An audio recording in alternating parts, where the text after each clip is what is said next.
Hello everybody, Keith here again. Today it's the what's in bloom at the end of the month, although technically the beginning of the month because it's actually the 1st of May today. I've just been absolutely running around like the proverbial blue-tailed fly for the last 10 days or so since my birthday, and I just haven't had time. This is the top and bottom of it.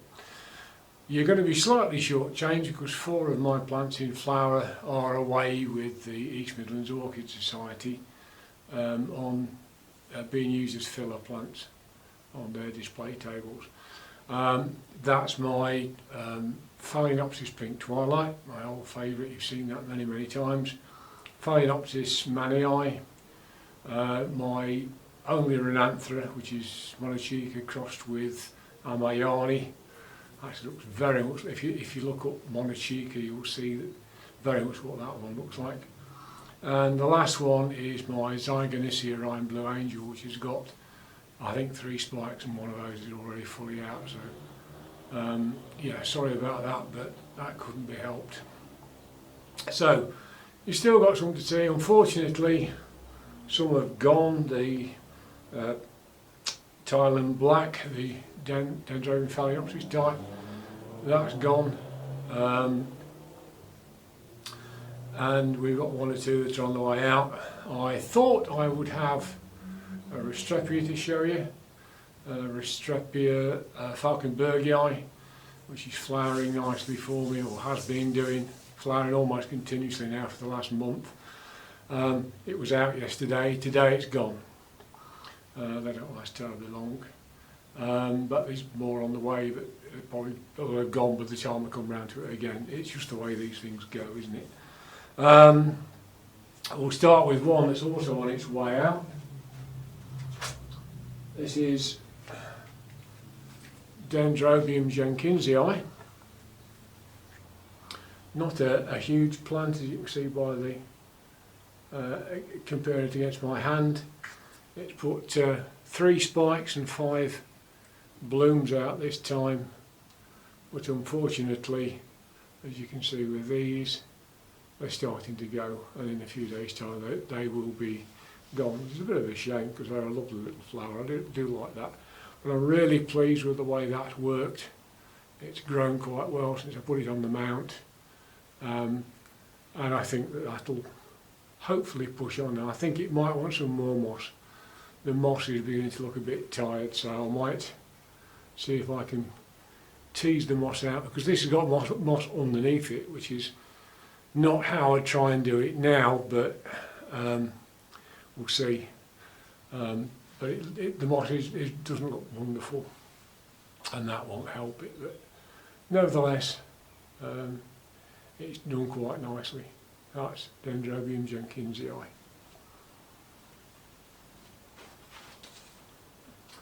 Sits on the edge of this white rack in the back of the conservatory. One which has got nothing to do with me. This is one I've only just bought.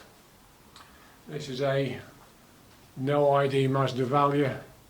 I don't know, it's not what they would say on a display, not for judging, because it's I've known it a week, never mind 6 months. But there's this absolutely gorgeous Masdevallia. The big flowers, quite big flowers, you can see from against my fingers. I didn't want any more orchids. We all say that, don't we? I wasn't looking for any more orchids. The day before, this was Thursday last week. This is now Sunday, May the 1st rather. We went on a bus trip with a local history group, and one of the places we called into was Birmingham Botanical Gardens. And in there they got a Dendrobium Phalaenopsis, which was out of flower but was in wonderful condition, had 2 stonky new growths, and I was very tempted, and I put it back. Thought, no, I haven't really got the room, don't need any more orchids at the moment, need to make some room. And then the following day I had to go out and I wanted some bark to mount the Dulumnias that I bought recently. And I wanted some bark, so I nipped into the orchid section of a local family-run nursery, and lo and behold, they got some Masdevallias in, including this one. A lot of them were just more plain red. You got this one, and there was a pale yellow one, and I just thought this was stunning. So that's Noid Masdevallia. Wants a repot, but it's got potential, I think.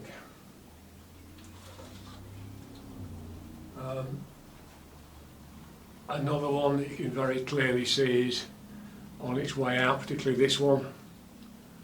That's the American hybrid Puffy. This has been in flower for months on end, as these things often do, but we've got new fans coming on both sides. So this is doing quite nicely, doing what it always does, flowers once a year for a couple of months. And it seems to be doing fine. It was repotted at the end of last year, or in the autumn of last year, and it doesn't seem to have bothered it in the slightest.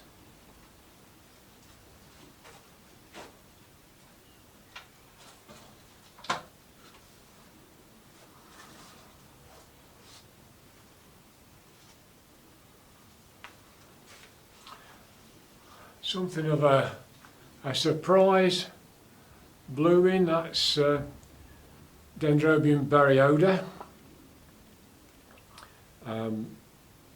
It has flowered, both the plants I've got of this flowered earlier this year, and then all of a sudden this one put out another spike. And that's it. It'll be around for a little bit. Needs repotting, it's full of roots. And some of the roots are starting to come out. I always find if the roots don't want to go down into the pot, then it needs a repot and a refresh, if nothing else. So that'll have to get done fairly soon. We've got there's a new growth coming. There's new growth on it, just by my thumb, just poking over the edge of the pot. So hopefully that means it's a good time to think about repotting it.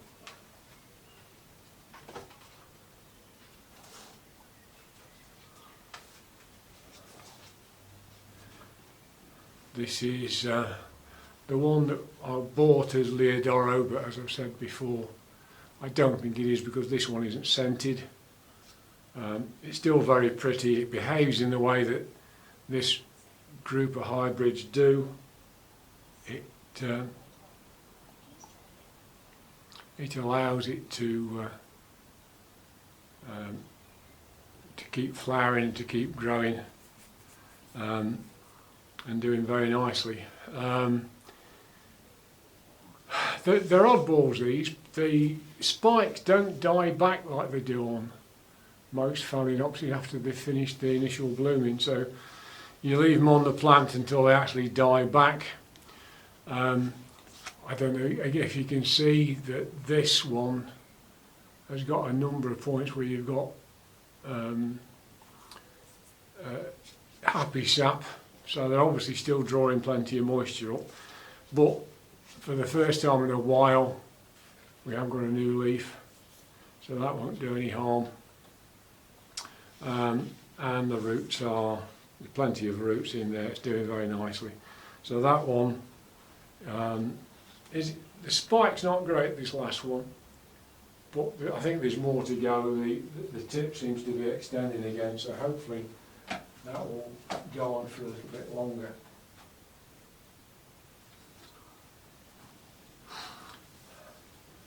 One that is finally showing signs of slowing down, having been in flower I think for most of the last year, one way and another. A couple of times I've cut the spikes off and it's just put more spikes out. We've got a new leaf, we've got plenty of roots with nice growing tips, and tips re-emerging on old roots like you've got on there. Now where are you going to pick that one? And on there, so this is fine, hopefully going to extend, and I don't mind if it goes into a period without any flowers, as it's flowered for a very, very long time, so it needs to rest and regain its strength, put some more leaves and get these roots going again. It's been a while since it's been repotted, so it may need a bit of a refresh. I think it's not sure how long this has been since it's been potted, but I'm beginning to think it might need it again, but at the moment it's not looking too unhappy, so I might leave it yet.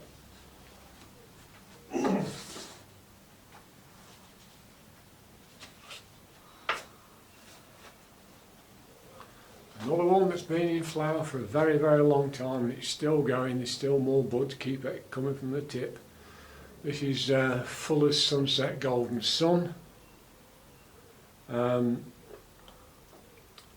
This spike, long as it is not as big as spikes it's produced in the recent past. So obviously something wasn't very happy. It has been repotted fairly recently. We've got new roots, we've got a new leaf. So again, another plant that has got the chance to vegetate for a bit, get its strength up again, and then we'll no doubt see some more flowers before very much longer. Yet another one that I doubt very much we shall see again, in the near future anyway. This is the Noid, which I bought in Marks and Spencer's at Salisbury several years ago now, and it's grown really well. It's far bigger than it was when I bought it. Flowers quite prolifically. It had two stems. This one's dying back, but I'll take that off before long. Again, we've got new roots coming, we've got a new leaf coming. Although the tip of that leaf doesn't look marvellous, but we've got a new leaf. I have to make sure we haven't got any beasts in there, but I don't think so. But anyway, that's that lovely one. It starts off quite greenish and then fades gently to this really delightful yellow and orange.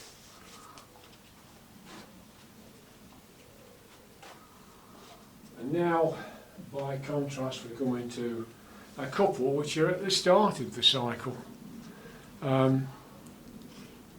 This is Phalaenopsis equestris, and that flower only started to open yesterday, so it's not completely expanded. It's not standing up quite as well as it could, but I mean, compared to something like that Fuller's Sunset Golden Sun, I mean, the whole thing could more or less fit in the palm of my hand. But it's just like any other phal. Sits on a windowsill, just the same, watered roughly once a week. The quirk with this is that both flower spikes it's put on before have had a keiki grow out at the very end. The last keiki it produced, I separated the other day and repotted it. It also had a flower spike on, and I was intrigued to see what it's doing, but I noticed today when I was getting this out that the leaves were starting to show signs of dehydration, so I've taken that spike off, and hopefully that'll let it just settle down to putting leaves and roots out and see where we go. But this is, as when I bought it from Burnham's, I talked to Sarah, I said, this is a species, how do you treat it? She said, just basically treat it like any other Phalaenopsis, which is exactly what I've done. This is the standard form, the pink and purple one. There are others, which I'd like to get because they're so tiny, but no, I haven't seen those yet. I'm keeping my eyes open.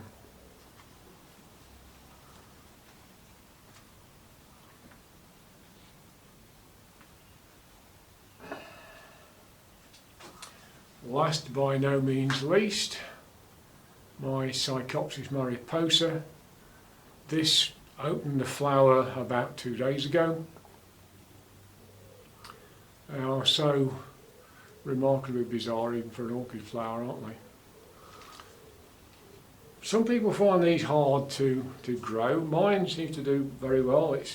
I've had it now 3 years, I think, and it's dropped its first leaf on a very old bulb in the last couple of weeks, but we've got a new growth coming there, and the last few pseudo bulbs are bigger than the previous ones. So this is another plant which is doing very well. I'm told that not many people grow them because they can get quite big if they do settle. I think it's ready for a repot. It's been in here for about a year, but the roots are right through the bottom, and with it being moss rich, it's very possible that things are not are deteriorating faster than they would do otherwise. But no, it's I have to be very careful with it. It's another one of these, like well, I don't know off the top of my head, but I've got some of the ones that like to be damper, shall we say, with the exception of Restrepias, which don't seem to mind being wet all the time. Most plants, even if they like moisture, like to have at least a wet damp cycle. So with this, when I first got it and I repotted it, it didn't have holes in the pot, and this was staying wet for about 2 weeks, and it really didn't like that. So now what I do, I don't dunk it, which I do with most plants. I pour water through it and try and get it so that it dries, or at least gets almost dry, in about a week to 10 days. And that seems to be to like that kind of treatment. So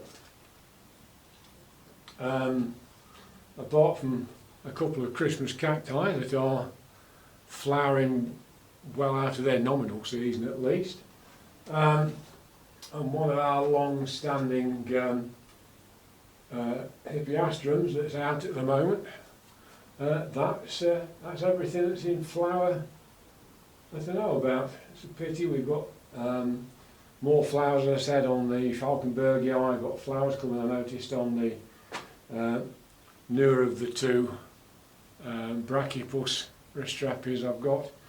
But otherwise, that's your lot, ladies and gentlemen, for the nominal, at least, month of April 2022. Thank you for watching. I hope you've enjoyed that, and I look forward to seeing you soon. It should be fairly soon. I've got to do the development orchids in the next week, about a week behind where it would be, but as I say, my feet don't seem to have touched the ground for about 10 days or more, so I now need to draw breath, get my feet back underneath myself. So anyway, thanks for watching. See you soon. Bye for now.